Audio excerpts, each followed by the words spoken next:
Loneliness. What exactly is loneliness?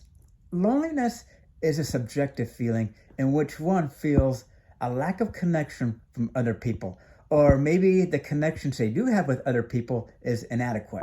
Whereas on the other hand, social isolation is when you are away from other people. Now, oftentimes people may use these terms interchangeably, but they're actually different.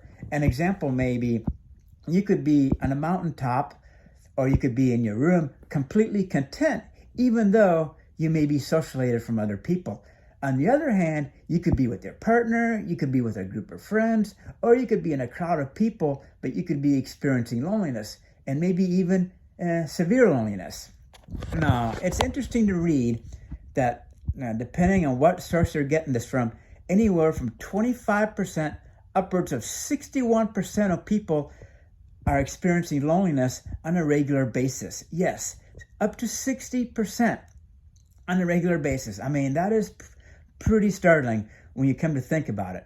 Now, as far as like what age groups are being most affected by loneliness, well, it seems to be the younger generation is being most affected, along with as people get older, which makes sense because in your 30s and 40s, people are marrying, people are raising their families, people have got careers to try to go after and so forth. So people have less time to go out there and make new friends or foster relationships outside their family.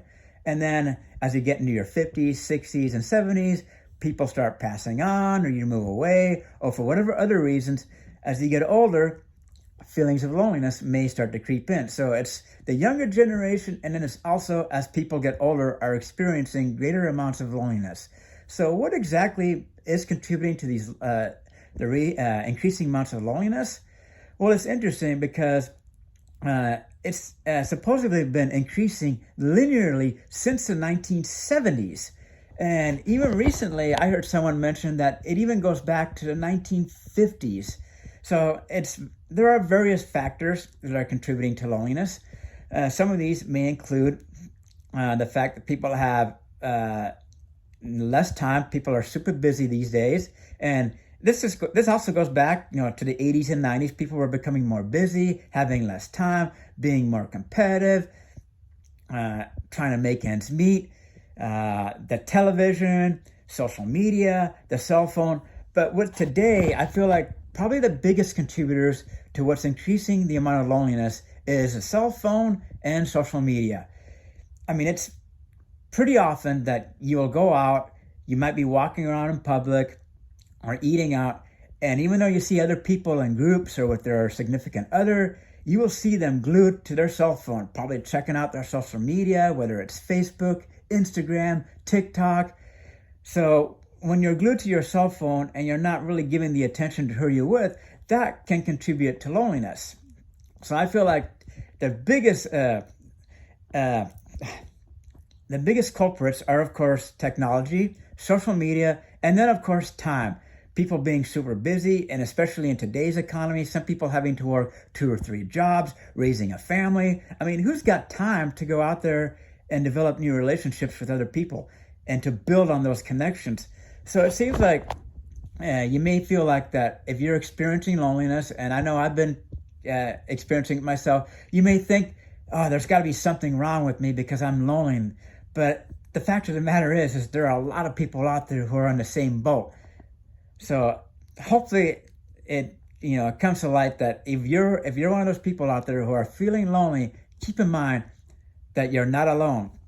And I think what we can do to help kind of curb this loneliness epidemic is that if we by chance happen to meet someone or we're with a small group of people, is maybe enjoy the other people's company, interact with who they're with, save the social media for after, or even put away the cell phone. So especially if you're doing your favorite activity, whatever it may be, it's ditch your cell phone. Sometimes I always think Facebook and Instagram can wait. Wait for that till you're by yourself. So that's, there's probably other things we can do too, but that's pretty much the biggest thing I can think of. And as far as how loneliness impacts our physical health, not to mention our mental health, well, it's been reported that loneliness can result in a 26 to 29% increase in premature death, upwards of 50% increase in the chances of developing dementia, up to a 32% increase in developing heart disease. So, I mean, it's got negative consequences on our physical health, not to mention our mental health as well. It can result in developing depression, anxiety, low self-esteem. So there are things that we can do to potentially maybe help curb the rate of loneliness. But at the same time, some things may be out of our control. But all we can do is focus on those things that are within our control and see what we can do to maybe kind of help curb the loneliness epidemic. Because yes, it's pretty startling that you go out there, you're out and about, and you're thinking, oh man, people must be happy. They're with their group of friends, they're laughing and smiling. But if you look more closely, they're probably laughing at looking at their cell phone thinking, oh yeah, check out this TikTok post. This is so funny. So just wanted to kind of share that with you guys, that if you're feeling alone, keep in mind, you are in great company as far as those experiencing loneliness. So till next time, guys, hope you guys are doing your best. Get out there, do something to find your happy place. And just remember that there are a lot of people out there who are experiencing loneliness themselves. Till next time, I'll see you.